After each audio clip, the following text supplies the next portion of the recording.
आदरणीय सभापति जी, हम जानते हैं, इतिहास की तरफ अब थोड़ी नजर करें।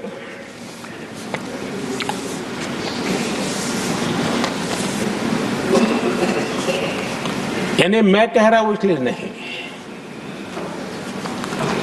बाबा साहब आंबेडकर के साथ कांग्रेस को कितनी नफरत रही थी, उनके प्रति कितना गुस्सा था, और किसी भी हालत में बाबा साहब की हर बात के प्रति कांग्रेस चिढ़ जाती थी। और इसके सारे दस्तावेज मौजूद है। और इस गुस्से को दो बार बाबा साहब को चुनाव में पराजित करने के लिए क्या कुछ नहीं किया गया।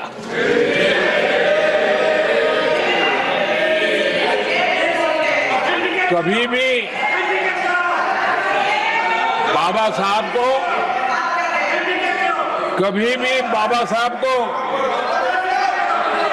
भारत रत्न के योग्य नहीं समझा गया। आदरणीय सभापति जी, कभी भी बाबा साहब को भारत रत्न योग्य नहीं समझा गया। इतना ही नहीं, आदरणीय सभापति जी,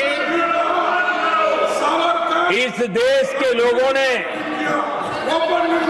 बाबा साहब की भावना का आदर किया, सर्व समाज ने आदर किया, और तब आज मजबूरन कांग्रेस को जय भीम बोलना पड़ रहा है, उनका मुंह सूख जाता है।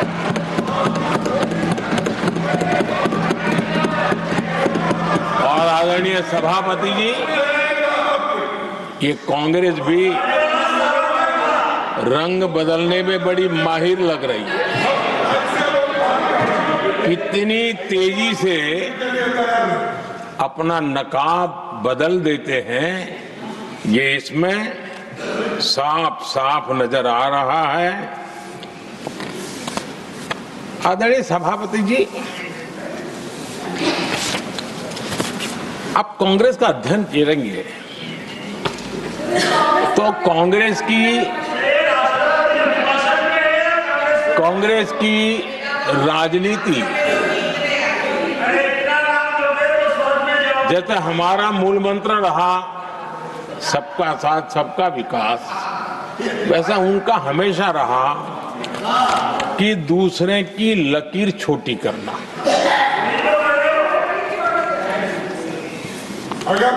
और इसके कारण उन्होंने सरकारों को अस्थिर किया। किसी भी राजनीतिक दल की सरकार कहीं बनी तो उसको अस्थिर कर दिया, क्योंकि लकीर छोटी करो दूसरे की, इसी काम में वो लगे रहे। और ये जो उन्होंने रास्ता चुना है ना, औरों की लकीर छोटी करने का, लोकसभा के बाद भी जो उनके साथ थे वो भी भाग रहे हैं, तो उनको पता चला गया ये तो हमें भी मार डालेंगे। और यही उनकी नीतियों का परिणाम है कि आज ये हाल हो गए हैं कांग्रेस के। देश की सबसे पुरानी पार्टी, आजादी के आंदोलन से जुड़ी पार्टी, इतनी दुर्दशा। ये औरों की लकीर छोटी करने में अपनी शक्ति खपा रहे हैं ना। अगर वो खुद की लकीर लंबी करते तो उनकी ये दशा नहीं होती। और मैं बिना मांगे एडवाइस दे रहा हूं, आप अपनी लकीर लंबी करने में मेहनत कीजिए, सोचिए, तो कभी न कभी देश आपको भी ये 10 मीटर दूर यहाँ आने का अवसर देगी।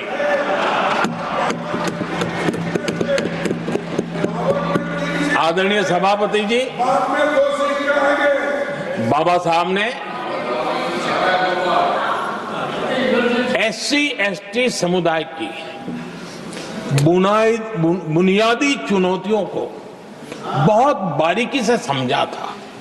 बहुत गहराई से समझा था और खुद भुक्तभोगी थे, इसलिए एक दर्द भी था, पीड़ा भी थी और समाज का कल्याण करने की का एक जज्बा भी था। और बाबा साहब ने SC/ST समुदाय के आर्थिक उन्नति के लिए एक स्पष्ट रोडमैप देश के सामने प्रस्तुत किया था, उनकी बातों में प्रस्तुत होता था। और बाबा साहब ने एक बहुत महत्वपूर्ण बात कही थी, मैं उनका कोट पढ़ना चाहता हूं। बाबा साहब ने कहा था, भारत एक कृषि प्रधान देश है, लेकिन दलितों के लिए ये आजीविका का मुख्य साधन बन ही नहीं सकता, ये बाबा साहब ने कहा था। उन्होंने आगे कहा था, और इसके कई कारण हैं।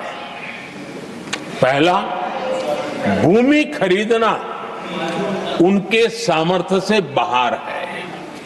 दूसरा, अगर उनके पास धन भी हो तो भी उनके लिए भूमि खरीदने का कोई अवसर नहीं है। बाबा साहब ने ये एक एनालिसिस किया था और इस परिस्थिति का एनालिसिस करते हुए उनको तो सुझाव था, उन्होंने आग्रह किया था कि दलितों के साथ, हमारे आदिवासी भाई बहनों के साथ, वंचितों के साथ ये जो अन्याय हो रहा है, ये जो मुसीबत में जीने के लिए वो मजबूर हो रहे हैं, इसका एक उपाय है देश में इंडस्ट्रियलाइजेशन को बढ़ावा दिया जाए। औद्योगिकरण के पक्षकार थे बाबा साहब, क्योंकि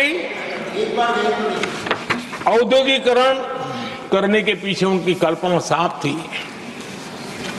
स्किल बेस्ड जॉब्स और एंटरप्रेन्योरशिप के लिए, आर्थिक आत्मनिर्भरता के लिए दलित, आदिवासी, वंचित समूहों को एक अवसर मिलेगा और उसे वो उत्थान का एक सबसे महत्वपूर्ण हथियार मानते थे। लेकिन आजादी के इतने सालों के बावजूद भी, इतने साल कांग्रेस को सत्ता में रहने का अवसर मिला, तब भी बाबा साहब की इन बातों को पर गौर करने का भी उनको समय नहीं था। उन्होंने बाबा साहब की इस विचारों को पूरी तरह खारिज कर दिया।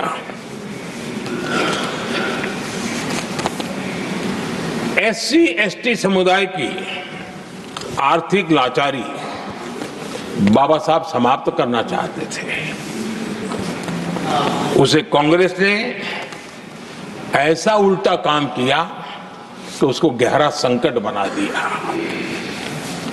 आदरणीय सभापति जी, 2014 में हमारी सरकार ने इस सोच को बदला और हमने प्राथमिकता देते हुए स्किल डेवलपमेंट, फाइनेंशियल इंक्लूजन और इंडस्ट्रियल ग्रोथ पर हमने जोर दिया।